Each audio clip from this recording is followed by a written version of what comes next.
Hello and welcome to a post-Christmas edition of the Ellen Mawsonary Moment. My name is Aaron Spears. And I'm not Santa Claus. I'm the Brad Hathcock. What's going on, buddy? Nothing much, just enjoying all the time off, I guess. How about you? Surprisingly got more time off, so I was only supposed to really have Christmas Day off, and then my company decided that the 26th and 27th are going to be days off, so ended up getting a long weekend. I had one flex day to kill. You can't carry them over, so I also took Monday off, so I have a nice long weekend. That's 9 days, I think, right? Am I counting correctly? I technically worked Monday, Tuesday, and then I had Wednesday, Thursday, Friday, Saturday, Sunday, Monday. And then I actually do have to work on Tuesday. I think I'm doing 2 days next week, and Nice. then I'll do a 5 day. Then various times throughout the month, I have a hockey game coming up. So Nice. yeah, My company, like from December 19th to the end of the year, I would say probably 80% of our office takes vacation time. So there's literally like no reason for anybody to be working. Like they should just probably close the office the last 2 weeks of the year because everybody takes that vacation time anyway, but never gonna happen. no, it's not kind of how the world works, but Well, that depends. My wife gets pretty much from the 19th off through the end of the year every year, but she works in the school system, so so one thing that's new is I have eyeglasses now. yes, I see that. I couldn't tell if they were fake or not. Yeah, these are my new eyeglasses because I can't read a fucking thing up close. And I don't have to wear them all the time, but I'm adjusting to wearing them, so I'm trying to wear them as much as possible. I thought it was like the scarf bit that you were just trying to look a little bit more distinguished, so I thought you were just trying to do the scarf thing again, No, which this didn't this is take. real, yeah. No, the scarf bit was fine. I'll bring it back. It didn't take. Nobody liked it. I will bring it back anyway, because that's what I do. You should have seen all the hate comments you got on the scarf. I hope so, yeah. I'm just kidding. You didn't get any. That's how you know it Uh, wasn't good. I got compliments. Yeah, Who the fuck wants those? I didn't ask for them. I watched Nosferatu with these glasses on. Oh, so you could see it clearly, and you still said it was meh. I kind of did a little bit of this throughout the movie just to see if it was making a difference, and it definitely is like a huge difference. It is making a difference. Yeah. Yeah, I'm gonna have to start going in the new year here. I actually did get glasses a few years ago, but all they really did was like give me a headache, and so they didn't really help because I couldn't wear them because I had headaches. So I'm gonna go again this year and check because I've definitely tried my wife's glasses and they do help. Like I know there's Mm-hmm. certain things that I can't see from a good distance, so I'm like I better get that looked at, I guess. And I get like the halos, like they say when you're driving and you see halos around lights, that's means you need glasses. Yeah, you probably shouldn't be seeing halos at night. I guess I don't know. Maybe it's good for you. Maybe it's Jesus come to take me home, you know? I Just kidding. There is no yeah. God. Whoa. Remember, Yeah, I you can't spell Santa without Satan. yeah, that's true. Well done. Yeah, I saw Nosferatu on Christmas Day. This is like where like a pretentious part of me comes out a little bit because throughout the movie and afterwards, my immediate reaction was like, I don't know why this movie exists at all. Mainly because like the original is perfect and does the exact same story the exact same way. And so the only reason I could see is like, oh, this is just a really beautiful version of that same exact story. And I guess that's fine for the normies out there, but for Yeah, this podcaster, it didn't do it for me. I think people are liking it. I haven't gotten an opportunity to see it yet. I was going to go see it probably on like Monday. Yeah, because I'm going to dinner Sunday night, so I guess I have to do it on Monday. So I was definitely going to go try and see it, but now I'm skeptical. I wanted to get it in by the end of the year. Uh, Well, you still have time. yeah, I still have time. I wanted to get it in the end of the year to possibly make a decision on whether it should be on the list or not. But with your reaction to it, our friend's reaction to it, both of whom I actually trust their opinion on movies. Believe it or not, I do trust your opinion on movies for the most part. And both of you kind of did not like it. Our friend said that it was boring It's boring. and like unremarkable, basically. Yes. See, the problem watching a movie with him is that I'm afraid that my immediate reaction will color his reaction to it. So I didn't want to be like overly negative. But then we saw with other people who, in days since, they've also said like, yeah, maybe it wasn't as good as everybody says it was. So Nicholas Holt posted a picture. I guess Robert Eggers gifted him the cock piece that Skarsgård wore in the movie. Wow. Well, you know, the movie is so delightfully shot that you never get to see any of that. It's just pitch black like the entire time. Really? Yeah, decisions were made that I just didn't. It's a beautiful movie to look at, but like you really can't ever see anything happening because it's all dark. Yeah. The thing is, it has like a really good cast. So I can't imagine that the acting in it was not good. No, it's tremendous acting. It's tremendous writing, actually. It's just, well, Execution, not so good. it's just a very boring movie. I think that, like I said, this is where I get to be a snob. I rarely get to do that when it comes to movies, but like the 1922 Nosferatu Right. is a classic for a reason because it is perfect. And the only thing this movie's doing is that in the 70s version, it's doing that story again. And that's fine if like you want like normal people who have never seen either to like, it's like for a modern audience. But Well, then they made that stupid TV show that was on like AMC or something. oh my God, I never even heard of it. Oh yeah, look it up. The logo for it is Nosferatu, but on like a what do they call it? Like a license plate, so it's like NOS4R2 or something. Yeah. No, Yeah, you'll be thoroughly disappointed, I'm sure. I But that's can't. what like I will say I've never seen the 1922 version of this in any capacity, but it's widely considered the start and the best, like one of the best horror movies of all time. I've never seen it, but I will take your word for it. That is like a perfect movie. It was a silent film, wasn't it? Yeah, and you can watch it on YouTube, I'm sure. It's probably in the public domain. But here's the thing about that movie. The new version takes all of the elements from that original because it's trying to pay homage to it because of what it is. And so you get like the very famous scene of Count Olaf's Dracula, whatever's hand, the shadow of it moving around the stairs, and you see his like silhouette moving up the stairs, and there's all these shots. Like you have to have that. I mean, in some ways, I would say like maybe watch the original and compare it to that. I don't know. I feel like that is a standard problem really amongst remaking classic movies. Take obviously it's not a classic necessarily in the way that people think of classics, but like imagine trying to rehash the first Alien movie with a completely new cast and everything, and you're doing the same exact story, the same exact way, but you have a different cast to it. It's just not going to be the same. Like No, it's just you take such a well-known, well-done classic movie and you fucking blow it. I mean, like it's hard to I think live up to the expectations of certain films. and by the way, everybody drink because we mentioned aliens in this podcast for like the 14th week in a row. Um, but yeah, it's not a flawed movie. It just is a thing that I've talked to other people who have seen it and they really liked it, and they always come away with, I always ask like, well, did you watch any of the other ones? And they said no, and I'm like, well, there are two different movies that there's also the 70s one which does its own kind of thing, and I think that's really cool. Do you think that it was actually just your expectations for this were too high considering you've seen the original and everything, or do you think it just was a meh movie?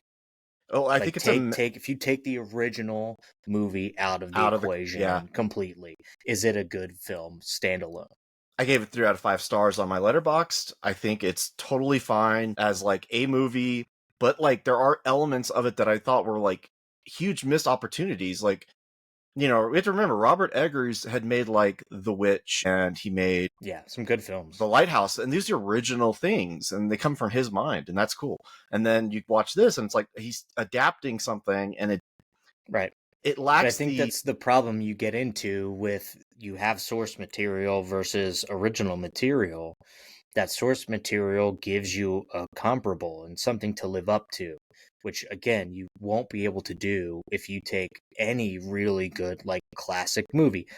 They fucking did it with Evil Dead, like the remake of Evil Dead is, for all intents and purposes, a 1-to-1 for the original Evil Dead. So is the second Evil Dead.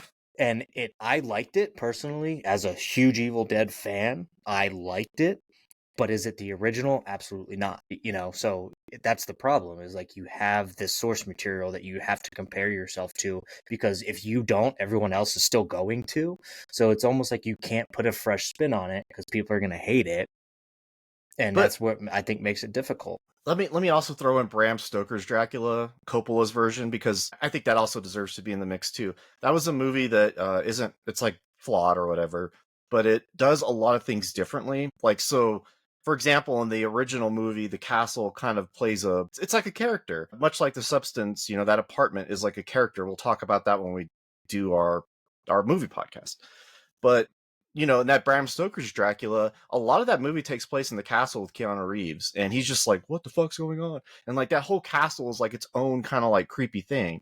And then almost none of like Robert Eggers' best qualities from all his other pictures are like present in this movie at all. So you don't have like a unique castle. Actually, the castle is probably the worst part of the movie, but you don't have like any of the weird shit that like the Lighthouse did or the Witch did, where like there's this like presence out in the forest, and you never really know. You just know it's there, and And I feel like that's just him trying to stay true, maybe, to like the original, right? Like, don't stray too far away. And who knows, maybe that was a stipulation put upon him by the studio.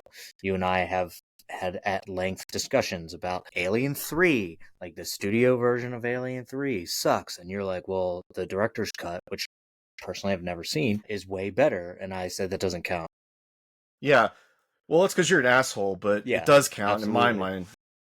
I just think that like I don't think that he could do both, and he doesn't. He just does like you can't. It's hard to talk about it without like you having seen the original, but like at the time it was really groundbreaking what the director did with the lighting and the shadows. Like that had never been done in movies ever. Yeah, And so you can't like make this movie and then like lack those elements, but these other movies I mentioned do have those like things in it that are like iconic, and then this just kind of doesn't have anything iconic about it. I think yeah. it's more like a Nosferatu for Gen Z or something like that, where it's like, here's a version of the movie that you can digest because you won't be able to sit through the original because it's silent.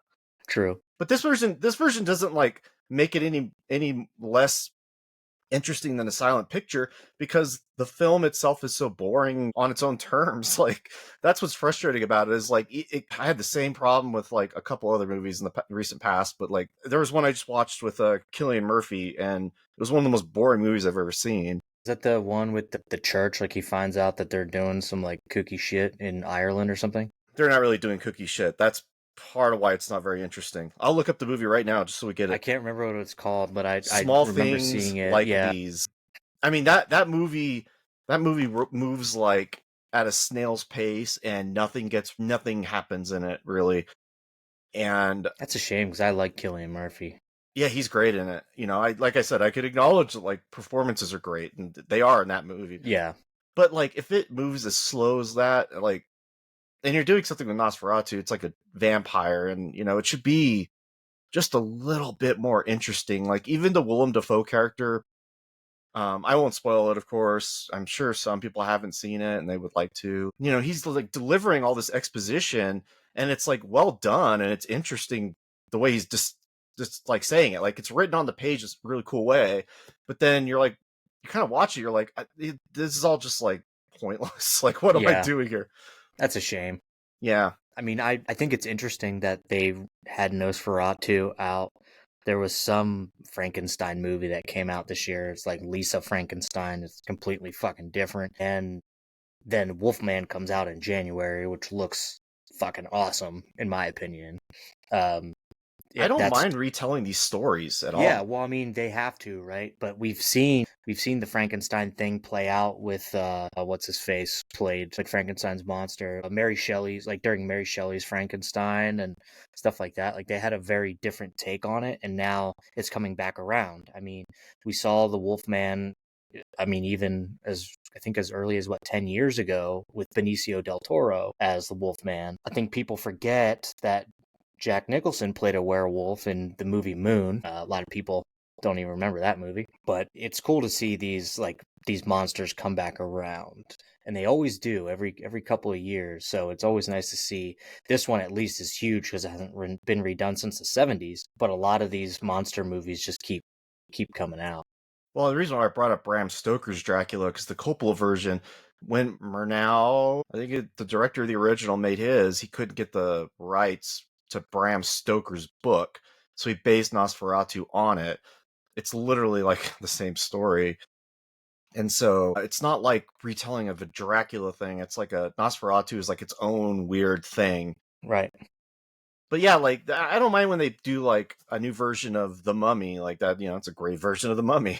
You know, Tell me a better Dracula than Dracula 2000 with Gerard Butler as Dracula. man, I don't know. There's none that come to mind. I Literally actually, every single one is yeah, better. I have the Christopher Lee box set here, the first of his run of Dracula, his four, and they're all pretty terrible too. But like even when they're terrible, they're still fun because one of them is like it takes place in like a hippie apartment at some point, and there's like weird. It's just Yeah. like super 70s, and Well, it. remember they even tried to do off-brand stories like Dracula Untold, where Mm-hmm. he's like I don't know a military leader or something like that. I mean, they've tried different things with these monster films, and I think that now they're trying to take it back a little bit to okay, like we can do this better. And I appreciate that because it puts out a string of like some pretty decent horror movies. Now, The Wolfman, in my opinion, has a lot to hold up to a movie called Were, which is WER, which came out a couple of years ago as a werewolf movie, and that movie was pretty fucking good. Not very well known, but pretty good. And that's probably what my barometer will be for it. So the movie Where, just by the way it's spelled, is it like foreign? Yes, I think it's French film, So I something like find that. I find that the movies, the ones that are done overseas, do better. Like Let Me In was better than Let the Right One In or whatever it's called. Yeah. But it retold the same story, of course. But that Well, was a great movie. I mean, even going into this year, Speak No Evil that came out, I can promise you this will not be on my top 15, so spoiler alert there. But the original came out like 2, 3 years ago. I think it's like a British film or something like that. And it's apparently, haven't seen it, but way more like brutal, way more of an interesting ending and stuff like that to it. But instead, we get this year's version, which was dog shit. Yeah, I actually this is super crazy, but the Vortilact, which is the French Nosferatu puppet thing that I mentioned to you, I think is probably going to be on my top 15. I'm pretty sure. And it's just that's the way to do it, like that's another retelling of Nosferatu but in like a more unique way. And so what I'll say about this version of Nosferatu, and then we don't have to talk about it anymore, it's just that it is super competently made. Like there's no doubt about that. I just So doesn't well do it for made, but me, unremarkable. in my opinion. It sounds like so many other movies that come out. So Well, can't win them all. it was Robert Eggers, so you just kind of assume going in that it's going to be like awesome, and I just expect so much more from him than I do like any other director. I feel like we're getting there with like Alex Garland, who did Yes. Civil War and then has uh, 28 Weeks Later coming out in 2025, and then he has that new. I think he did that new war movie. Warfare. Warfare with Will Poulter in it, that I'm looking forward to. So he's got two potential bangers coming out this year for sure. And I think we have to start like expecting that from him, especially he tends to do some stuff with A24. I'm But pretty. Alex Garland has made bad movies as well. Like he made Her, which was an A. Is that the one with Joaquin Phoenix where he like falls in love with the? No, Because no. he Joaquin Phoenix did a movie called Her where he fell in love with like the voice of an AI something. Yes, which is becoming more and more prescient every week. True. Like that's a great movie, by the way. I just recommend that one. No, this movie, Her, is like a so it's supposed to be like a horror social commentary movie, but it's just really awful, I think, and it's just like shows that these guys can sometimes they get like so far up their own ass that they do something that's like it's supposed to be artsy and pretentious, but it has like a social message to it. This one was like all these men are out to kill this one woman or whatever's happening to her. I don't even know. It doesn't matter. I wouldn't recommend it, but they miss, and when they miss, it's disappointing. So, and Civil Okay. War is a little bit of like that for me too. We'll probably be talking about that one in depth as well. Yeah, we I don't want to give too much away. no, I But just I feel like as this conversation's progressing, I don't feel like Nosferatu is going to be on your top 15 this year. it's not even going to be on my like recommended, but not on the 15 like no like we do Wow. usually. Okay. It's not Okay. notable. Now I will say, crafting my list, I preemptively put it on there just in case, like I got to go see it. I hope you like it. I really Yeah, do. I don't know. There's like a couple other things I guess I'd be willing to go see, but I don't know. Like this movie came out this year called Homestead, and it's like a nuke goes off in LA or something like that, and they Yeah. go out to this guy's like farm, but they subsequently made a series of it and released it like at the same time, which is supposed to take place after the movie. So it's like you can go see the movie and then go watch the series, which I thought was actually an interesting thing to do. I don't think I've ever seen that. Yeah, think that's it's been done a couple of times. There was a sci-fi show on the Sci-Fi Channel, I think, that was like it was like a show, and then they had a video game tied into it. It was an MMO actually, and they tried to do like this whole world building thing. It's almost impossible to do. So if Homestead can do it, then good for Homestead. But I mean, I don't think it's that kind of movie, to be honest. I'm sure the movie's fine, but when we're talking about like leading roles, the guy who's the main character in it is that's not his shtick. hmm, I'm trying to think of what else he was in. I know he was in like Walking Tall. He was the bad guy, like casino owner in Walking Tall. yeah, I'll pull it up right now. His name escapes me, but I've seen him. It was in a movie I think last year or this. And am I getting that? Am I getting close I here? think so. He has like white hair. Oh no, no, no. Neil McDonough. Yeah. I mean, I like him as an actor, but I don't think he's like carrying the mail here. Well, he never has. I mean, he's always great in like supporting cast roles. And as a villain, to be honest, I think like he plays a pretty decent villain. Not for like A tier or an S tier movie, but I mean, there's some guys that like can carry a movie and you wouldn't expect them to. Like, I think last year I put Inside on my list and like maybe the top five because I love that movie. That's just Willem Dafoe in an apartment, and that's it. But for yeah. me, it was awesome, and he did great, and I liked it, and so that could be done, but only certain people can kind of carry a movie all by themselves. Well, it's like you gotta think, especially when you make a movie where there's like one character. It's like who can really carry that? Because they've tried similar type things. Like I don't know if you remember Buried with Ryan Reynolds. Yeah, I didn't watch it, but Yeah, he was just stuck in this like coffin underground and stuff. Believe it or not bad. It's not a bad movie considering the only set is you're in a coffin buried under dirt, nowhere else, virtually nowhere else. So it's really hard to make a movie, especially in like a confined space. I mean, in an apartment, let alone like a coffin, right? So I guess you got to take that into account. yeah, I mean, movies like Cloverfield Lane do it really well. The substance isn't quite there. But You'll know when you see it.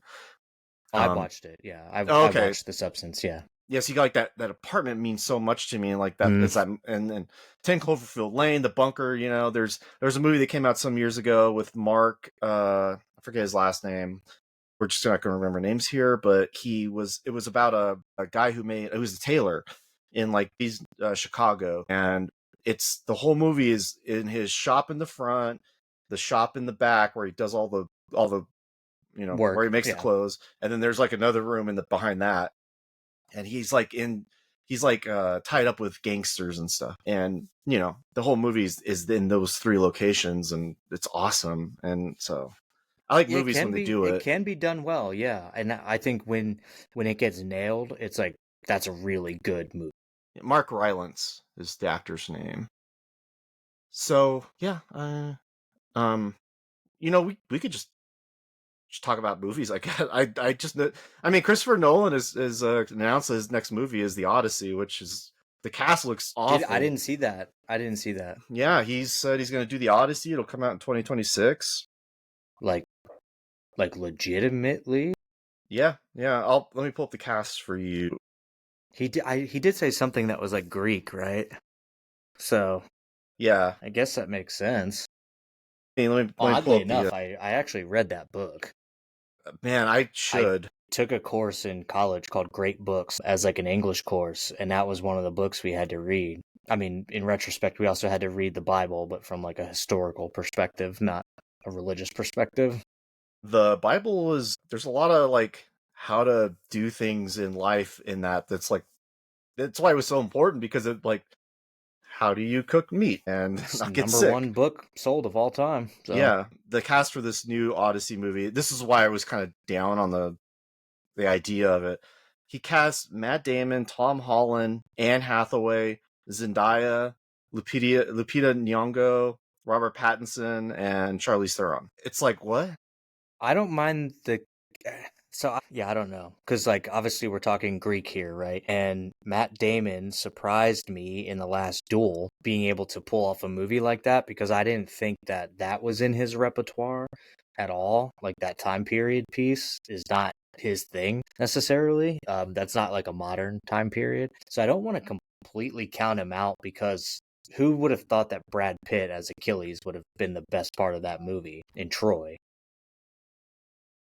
Yeah, I don't have any problem with Matt Damon. I have a problem with like Zendaya. Tom Holland, yeah. Also, in my opinion, I don't think he's exactly the greatest actor out there. His best Charlize movies are ones Theron, nobody's seen. I'm okay with that. Well, or Spider-Man. I mean, people just know him as Spider-Man, I think. Yeah, he just looks like a little kid, and he'll probably be like I don't know, probably be He's like like that kind of. 30, I think, or I something. know. He literally looks like he's 15. Yeah, the Timothée Chalamet's been making the rounds as well, and he's got the same problem, which is like you could put him in anything, and he seems like the greatest actor, and I love him in Dune, but man, does he not look? He just looks so young for everything. Yeah, but here's the thing, because I went to see that movie, A Complete Unknown, which is the Bob Dylan story, and I loved it. I mean, I truly thought it was really good. I won't get too much into it. Are you a Dylan fan? To be honest, I knew nothing about Bob Dylan. I don't either. So I specifically went because I am a big fan of Timothée Chalamet. I am. That kid is really fucking He talented, is dude. really talented. He's really talented.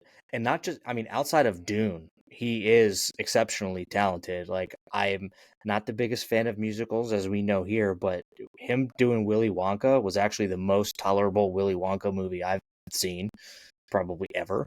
Um, and he was phenomenal in it. And I think it was Josh Brolin was like telling Timothée Chalamet, like, I don't know if you should be doing like a music movie, like a biopic like that. So apparently he was saying that until he heard Timothée Chalamet playing guitar and singing on the set of Dune. And then he was like, oh, this kid's going to be okay. And I went with my father-in-law and my wife and my mother-in-law as well. And he grew up during the 60s. He was born in 48. So he has a pretty good grasp on the 60s and the music that came out then. And there were times during the movie where I'm like, what did he say? Because it's all like mumbled and shit. Yeah. So I was like, well, maybe he's doing a bad rendition. I don't know. No. And I asked my father-in-law, I said, well, what did you think? And he said the music was pretty spot on. And Timothée Chalamet did all the singing for Bob Dylan's parts in it. And he said it was spot on. And then he said, actually, him talking and mumbling in it, people used to complain about Bob Dylan because he would mumble all the time. And they would be His like, yes. what did he say? And so I felt like that throughout the movie. I'm like, what? Yeah, I mean that's sort of the thing about Bob Dylan. It's like he's always been a caricature because like he does like that kind of singing, and I'm no expert, but I do know like the Bob Dylan voice anyway. I mean, for all intents and purposes, he nailed it. I mean, Yeah, absolutely nailed it. So it might make my top 15. It was pretty fucking good. I'm not gonna lie. So I mean, I we'll plan to give it a talk about it shot. when we get to it. But for me, like I obviously wanted to go see Nosferatu on Christmas, but I figured I would invite my in-laws, and they don't want to see that shit. So I was like, I bet they'd probably go see the Bob Dylan movie. They like a nice biopic, so I took them, and yeah, I was excited to see it because of Timothée Chalamet, but I think I probably had some low expectations, but that's because I don't know anything about Bob Dylan. Well, I will say that if you go listen to that Theo Vaughn episode where with Timothy Chalamet, he'll explain how his preparation. I believe he was making this movie for about 5 years. Wow. Yeah, Well, because in it, at the start of it, Bob Dylan's only 20.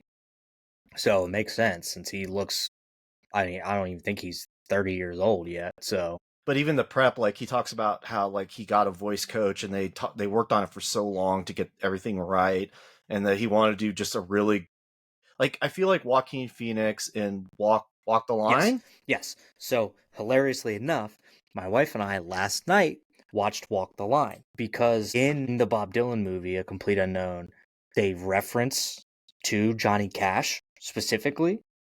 And so we were like, well, let's just go watch this one since we just watched the Bob Dylan one. And Yeah. we noticed there were so many times where they actually mentioned Bob Dylan. Well, I think those two played like what's considered one of the great shows in like '68. I think. Like, yeah, I believe so. But it was interesting to see that they had like that they mentioned Bob Dylan in Walk the Line because Joaquin Phoenix did an amazing job as Johnny Cash. I mean, that was a really good biopic for sure. Mm-hmm. And so to see them kind of line up with each other after so long, because that came out over a decade ago, I think, was excellent. It was really good. I think it came out in like 2008, actually, if my Yeah, memory something like serves. that. But Came yeah, out a I long time mean, ago. it's weird when movies come out like that and they're like companion pieces.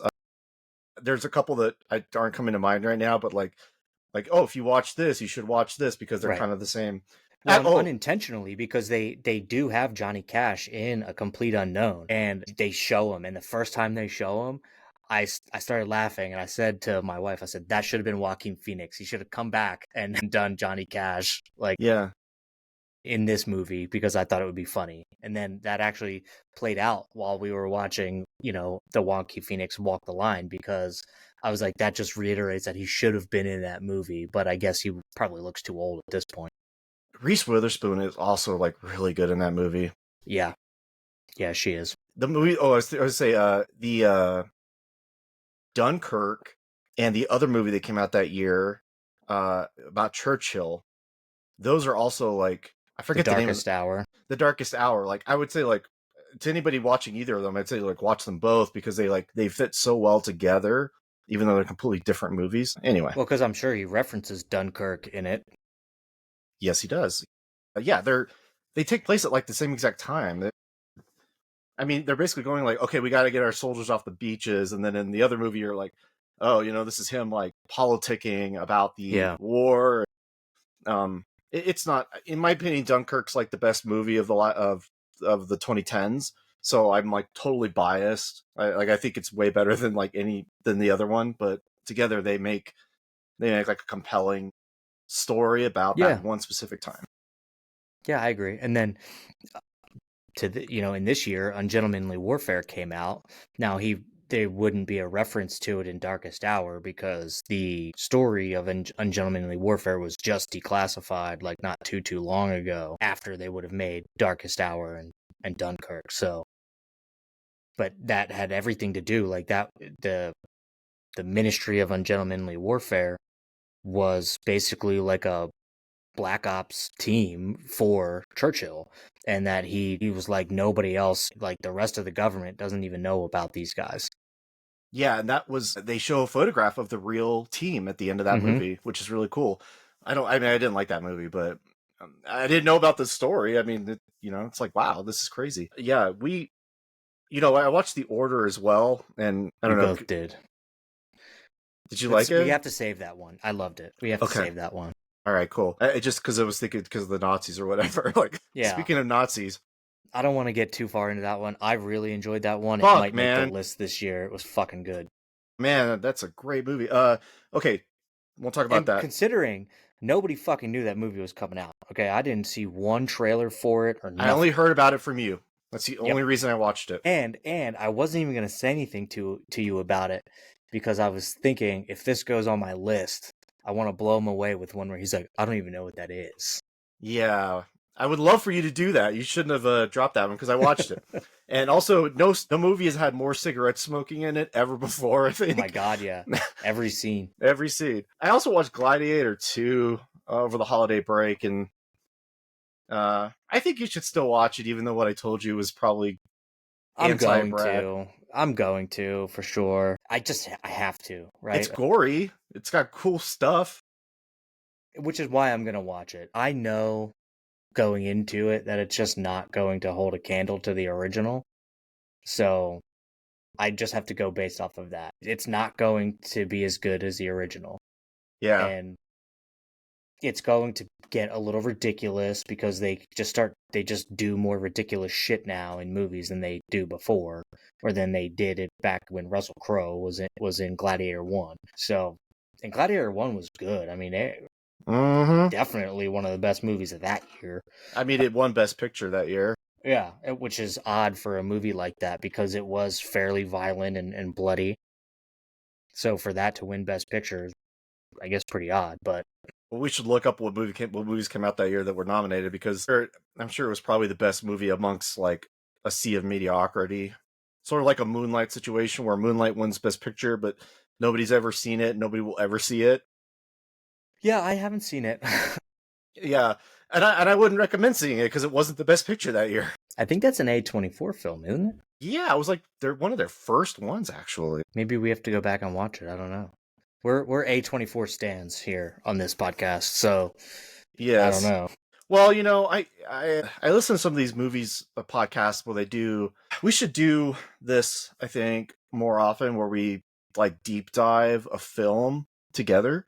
Because, or two, in this case, I was listening to a podcast the other day, and these two women, I've never heard of them, but I found their podcast, and they go through and they deep dive two films that are tied together, and then one does one and one does the other. They both watch them, but only one deep dives one film. Okay. And it's an interesting idea. I don't know if I like I definitely don't agree with them politically, and they can't help but put their own politics into their show. But like they did Invasion of the Body Snatchers, and they compared the 56 version to the like 79 version or 78. And I haven't seen either of them, but after I got done listening to this episode, I'm like, I got to watch both of these now, because just watching like the budgets and what they were working with on each one and how they made them. Like the original Body Snatchers was filmed in 19 days in 54 locations. Wow. Yeah. And they said like by the end of it, like one of the actors was like totally sleep deprived because he had just been going and going and going. And they dedicated like a tiny portion of their like $550,000 budget to these props. I mean, I can't talk about it yet because I haven't watched it, but I will now. And that's kind of like why I like talking about movies, because we can, to the people who listen to this, we can throw movies out and maybe somebody goes, I need to add that to a list because maybe it's worth watching. And that's like, I think, a valuable service, because I hate talking to people and they go like, I've never seen anything, or like, what's your favorite movie? And they're like, oh, it's Wicked. I love Wicked. And it's like, what?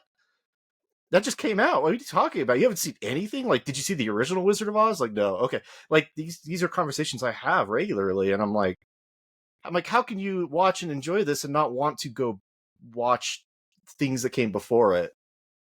Yeah, no, I agree. I would definitely be down to do something like that. I like watching movies, so I don't see why not. What would you think you want to do first? Like, what's the Gladiator. No, I'm actually still trying to figure out what was nominated for Best Picture in 2000. Well, I don't think it won Best Picture. It did. It did get him the Oscar, though. I know Russell Crowe got the Oscar.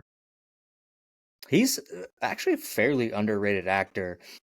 Totally. Even in movies, like when he started to get fat and did what was the road rage movie he just did? Came out like last year. I forget. Yeah. Something Unhinged. Yeah. I think that's what it was. Unhinged. Like, solid movie. It's not gonna make anybody's like top of their list. It's a solid film. Can't really complain about that one. I liked I it a enjoyed lot. that one. He did just I think it was called The Exorcism or something like that, that came out this year, early in Yes. the year. Another solid film, not spectacular. Like, we're not, and there's nothing new or like ordinary necessarily about it, but a pretty solid film nonetheless. Yeah. Sorry, I'm going through and looking at all these. Man, there's some great Best Picture winners in here. What'd you find? Well, I'm not even looking at that year anymore. A Beautiful Mind. Okay. Yes, also Russell Crowe, Also great Russell film. Crowe. But you're getting too far from the point now. You I were am. looking for one thing, now you're like ADHDing into something else. I did, and Black Hawk Down. Man, okay, yes. Anyway, the idea of like deep diving a movie and researching what went on behind the scenes would be cool. Just because I don't know, old Hollywood, that era, like to hear like the women on the cast go like, oh yeah, it was like we weren't sexually assaulted by the director or something. Like these dark stories that happened. People got No, away with some yeah, shit. I think that'd be cool. We gotta definitely pick something, I think, fun out of the Well, I mean, gate. what would you pick, right? Like, I don't know what I would pick. Could be anything. Well, I don't know. I honestly don't know. We would have to give that some thought because, like, do you start with something like iconic? Or do you start with something like Heaven's Gate, which was like a huge, like it killed the studio, Right. and it's Like, considered a good movie, but do we watch the original Dune and then do like oh a comparison to the new Dune yes, films? Because please. the original Dune's gonna get fucking destroyed compared to the new ones for sure. Have you seen that? The original? Uh-huh. No, I have Oh, not. It's on HBO. you should watch it. Maybe we should do that. Like Dune would be a good one because that Dune movie plus Jodorowsky's Dune, which was an unmade movie, but there's a documentary about how crazy it was going to be, and then them finally adapting it into a good story. It's like it's kind of like it was one of like considered the original like unfilmable movies, sort of. Well, ironically enough, I think this podcast we had talked about possibly just doing the list of shows that we watched this year so far. Yeah. And I Well, know, like for me, like I've been watching Silo on Apple TV. It's in its second season, and they just renewed it for its third and fourth, being the final season. So they have like a defined plan, but it's a miracle that happens anymore. it's pretty interesting. There's a lot of politics and stuff at play in the show, but very good. And the lead actress was actually in the Dune movies, Rebecca Ferguson. and she was great in those, like as the mother of Timothée Chalamet's character and stuff. I enjoy that show. Tim Robbins is in it, who doesn't get enough credit for actually how good of an actor he is. I think outside of like Shawshank Redemption, people probably couldn't tell you what he was in. I Jacob's Ladder. One of the worst endings, one of the worst movies. I hated that movie so much. They remade that not too long ago, and it didn't do well at all. I think it was like direct to the video or whatever. To me, it's a very stupid plot. It's just so even. It's like beyond the realm of my own imagination to accept it as like the ending, especially. Right. I started Squid Game 2 last night. How's it so far? Did you watch the original Yeah, season? it's on my list to watch. I've been trying to finish out everything else. Like, I'm caught up on Landman, which you and Yeah, I I are am both too. both big fan of. Yeah. It's such a good show, and it Great. honestly every episode just keeps getting better. Mm-hmm. Like it's one of them shows that actually just keeps getting better as you go along. And then I watched The Day of the Jackal, which Oh, you did talk about that, which I don't know anything that about. it's actually really good. I'm not the biggest Eddie Redmayne fan, but I mean I thought he was good as Stephen Hawking in The Theory of Everything. Yeah, that's a And great then movie. I think they tried to like shoehorn him in, but he did like a bunch of stuff where he played like girls, which was weird. Like the other bowling girl, and like a couple other movies and stuff. Yes. So that was, his career's been a little odd, but this was pretty good. I mean, they took the movie The Jackal, which had Jack Black, Bruce Willis, Richard Gere, Why'd you go to Jack Black first? Ugh, I can't stand Jack Black. because he gets his arm blown off with a Good. huge gun in it. I fucking hate Jack Black. But the original movie is excellent. And then so they did this show, and it got renewed for a second season, which I will say at the time I found that out, I kind of disagreed with it because I felt like the show maybe should have went and basically just taken the movie and broken it down a little bit. But what they ended up doing is like modernizing the movie a little bit. So like he's the jackal, but in this case, like he was a sniper in Iraq and stuff. So they obviously modernized it from his like background perspective and stuff. But at the end of the season, he actually looks and dresses a little bit more like Bruce Willis's character in the original movie. So I'm wondering if they maybe go down that route. Cool. I like But that. they run all over Europe in like Estonia and like all this other stuff, and they do some really cool shit. Like they 3D print like a gun and stuff that can't be detected by TSA and like all that other shit. Like it Stuff like that's in the news lately. they do a lot of really cool stuff in that movie or the show that I was very surprised by. And it's especially because it's on Peacock, like it's technically a Peacock original, I guess, series, and it's pretty good. I was blown away. Yeah, Eastern European shenanigans are always fun. Yeah, well, that's why everybody likes the Bourne movies. So, by the way, the Danish girls I was thinking of, he dresses as like a lady in that. Weird, weird one. Oh, and I started Black Swans, I think it is, on Netflix, which Yeah, I would never found this out, and it just popped up on my Black Doves. radar. Black Black Doves, thank you. Doves. Keira Knightley's in that. She is. Yeah, my mom was talking about it. She started watching it. She said it was really good. I saw like a couple scenes. I was like, "What the fuck are you watching?" Because like people's brains were getting blown out and shit. And I was like, "That is not your kind of thing." Like, what are you watching? And she said Black Doves. So It doesn't feel like a Netflix show, just like Squid Game mostly doesn't feel like a Netflix show, where it's like Squid Game is very Korean and Black Doves is very British, and that helps because I can't fucking stand the way Netflix shoots their shows. They look so cheap to me. oh yeah, I agree with that. I mean, even Like Stranger Bridgerton. Things, which I love, every now and then it's like, oh, Netflix put all their money into this show. Yeah, That's why all the other ones look bad. they do that though. They Well, I mean, do. they just did. They streamed 2 football games on Christmas Day, and they spent $150 million to get the rights to both of those games for the day. Which they were both terrible games, and they got maybe I think it said 24 million viewers, which I don't know if that's good or bad, but They said it was good, and they were happy. I guess that's probably good. with the But the count. games were awful, so I mean, it makes sense for people to get into live sports. I'm waiting for somebody to dip into the NHL. Well, that's going to take a while because ESPN already bought rights to that. They do it every couple of years, so that might not happen for a while. Except you can watch some NHL games on HBO Max, but it's because they own TNT, like whatever. I mean, whatever. It's Disney, so they own TNT, they own HBO, they own all this shit. Well, I can tell you one thing: like the way the NHL streams their stuff, like having that ESPN Plus subscription is awesome because you can watch almost every game you want to watch. Pretty much. There's a few that they don't show, and there was that Panthers Oilers rematch from the Stanley Cup final, and I had to go and fucking find a way to watch that one because it wasn't on anything. And so I'm thinking, like, why wouldn't Amazon just spend like, I don't know, some chunk of money, since they just put all that money into that NHL show about the Stanley Cup finals, Like, why don't they just put They a do game stream on? some games on Amazon, but they're very rare. Yeah, They they do didn't have stream some that games that they one. stream on. I mean, I know they have to make these deals well in advance, and nobody would have expected like the Oilers and the Panthers to be like a marquee matchup in this season or whatever. It just worked out that way, And but they're still still, two of the best teams in the league.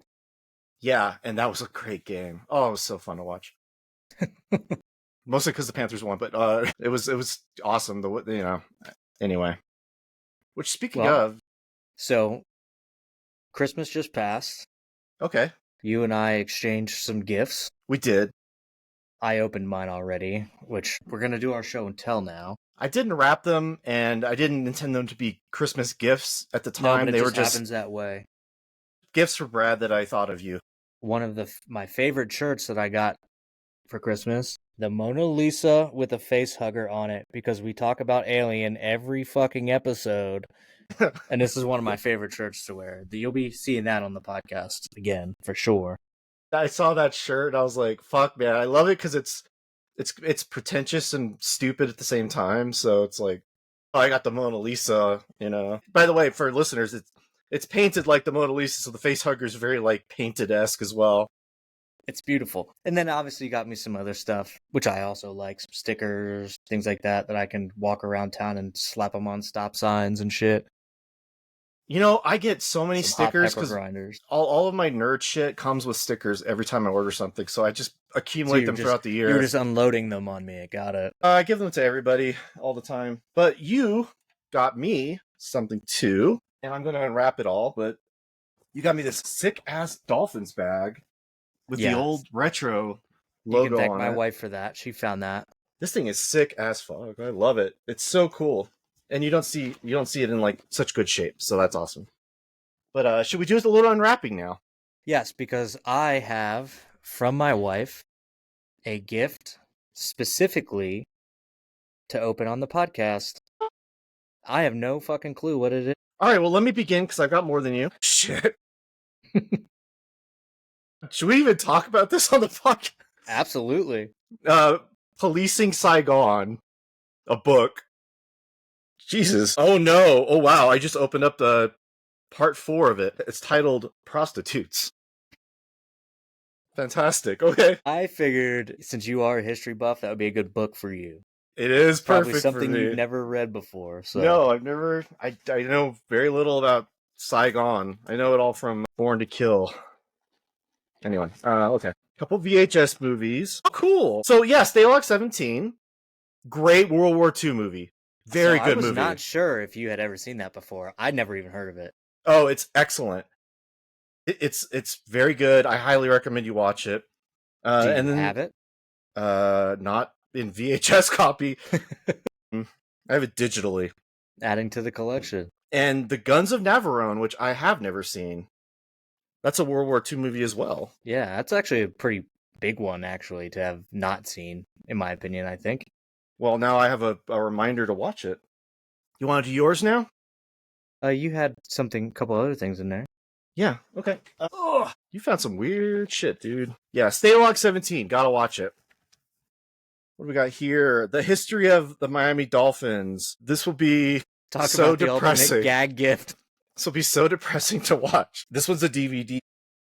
I had to get you something fairly modern. That's cool, though. I mean, I might pop that in one night. All right, gift number 4. This one's heavy. Ronald Reagan, Rendezvous with Destiny. Now, I heard this is actually a good book. I've actually heard of this book before. I know nothing about it. I just thought you'd be interested in it. I'm always interested in Reagan. Oh, it's a picture book about Reagan's life. You can't read. Yeah, that's good. It's got just full page color photos, so I don't have to do anything but look at it. I just watched the Reagan movie, actually. Oddly enough, the one with Dennis Quaid. Yeah. How was it? It was fine. Okay. Well, I should say it was told from the perspective of somebody from the Soviet Union who worked with Reagan, and that is what makes it interesting. Oh, interesting. I've been meaning to watch it. All right, so now my wife is on standby to watch me open this. She's requested specifically to watch me open this, and that I had to do it for show and tell. What in the fuck? Nice. All right. So I typically hate Christmas. You don't As say. you, I hate everything, as you well know. So the only acceptable Christmas story is Krampus. So this is a Krampus mug. Oh, wow, that is really disgusting. You drink out of its mouth. I'm going to take it out of the box. I drink a lot of coffee, so this might be the new coffee mug. This is perfect because I just watched Krampus for the first time 2 nights ago. That is a actually pretty big mug. It has two handles on it. Oh my. Look at that thing. Wow. That's pretty wild. That is so impractical. Like, you hit your forehead on the mouth. I'm digging it. That's awesome. Definitely impractical. You can't drink it like this. Maybe you should drink it from the other side. Yeah, but then it gets like stuck in here. That's It's like a lip here. I so love good. it. It's cool. Man, that's so funny considering I just watched it. Now I know Right? all that German folklore. I've long said, because I am German, Krampus is the only acceptable Christmas story. You know what? After watching it, I'm like, yes, that's true. Because Christmas should have an air of sort of mysterious evil to it. You can't spell Santa without Satan. I fucking said it earlier, and it still rings true. And that's why you shouldn't be naughty. Because, like, yeah, it should have, like, it's like a Hansel and Gretel story, like, oh, don't go out to the witch's house. All those German folktales. Yeah, but then when they try to tell them as movies, they typically suck. Which is the problem. Well, I'm not going to let this podcast go on for another 8 hours, so I'll have to remember to give you the recommendation for the one Hansel and Gretel movie that I think is actually great, but I don't have it off the top of my head right now. Yeah, let me know. I'll give it a watch. I think you'd fucking like it. I gotta say, when I went to see A Complete Unknown, there was a lot of trailers that I was not expecting. Like, because think in context of the movie you're going to see, right? You typically see trailers that are the same, right? Like similar family type friendly of movies. Yeah, like whatever. It's like 4 fucking horror movies that are all coming out in the next like month. It was The Presence with Lucy Liu, which is coming out, which actually looks pretty fucking good. Everybody likes Lucy Liu. The Wolfman, which I think looks awesome. That Mickey 17, which has Robert Pattinson in it, where he signs up to like be this clone thing where he just keeps dying and they learn something from him every time he dies. Edge of Tomorrow type thing. Kind of, yeah. There's that one movie. There's the one with he's in like the Bayou or Louisiana and he's fighting monsters with a Gatling gun or something, but it takes place like back in the day. It's got the actor you don't like, Michael something. The guy who's Black Panther. Wakanda Forever. He's Michael B. Jordan. No, well, he's canceled. So same thing, I guess. No, that's another different guy. No, Michael B. Jordan has oh, you're right, that is a different guy. It's Michael like B. Jordan has a movie coming out this year. I think it's called The Damned or something like that. Maybe that's what I'm referencing. I saw that trailer as well, so there's some coming attractions. I think this year it's shaping up to be like pretty good, I think, for movies. We thought this year was going to be nothing, and it turned out there were some awesome movies. Some good movies. This Mickey 17 was actually on my list for 2024, and I guess it got pushed back probably with that writer's strike or whatever in Hollywood that happened this year. Yeah. So I think it got pushed back a little bit, but yeah, I've been making my list, working my way down it, and January seems pretty prime for seeing some movies. Everybody out there, thank you for all my gifts, Bradley. You're welcome. Even though you said they were going to be stupid, they're actually stupidly up my alley, which is like all that I require. That's happy. The thing is like, I know your lane, so I can stick to that. And it might seem like a stupid gift, but I'm like, it's stupid, but he'll like it. Yeah, it'll definitely be like, oh, I put this on the shelf. Everybody out there, watch Stalag 17. It's a great movie. It's excellent. William Holden. There's some Nazi shenanigans in a POW camp. It's awesome. I think it's a Christmas movie, too. Counts as a Christmas movie. There you go. Yeah. All right. Well, I'm going to cut you loose and talk to you next time. We'll start talking about the movie podcast, too. Yeah, movie podcast. All right. Bye. Later, buddy.